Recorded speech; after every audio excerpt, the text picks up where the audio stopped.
জান, হ্যাঁ আমি তো বাড়িতে আছি। কানা চোদাটা না মাল পটিয়েছে। বড়া কানা চোদা নাকি ওরা মাল পটিয়েছে বড়া। আমাদের ভাই একটা হচ্ছে না।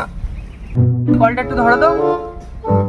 কানা চোদা বললি কেড়ে কেড়ে রাত্রেবেলা বলে ছেড়ে দিয়েছি, দিনের বেলা বলে কান কিলিয়ে দেবো।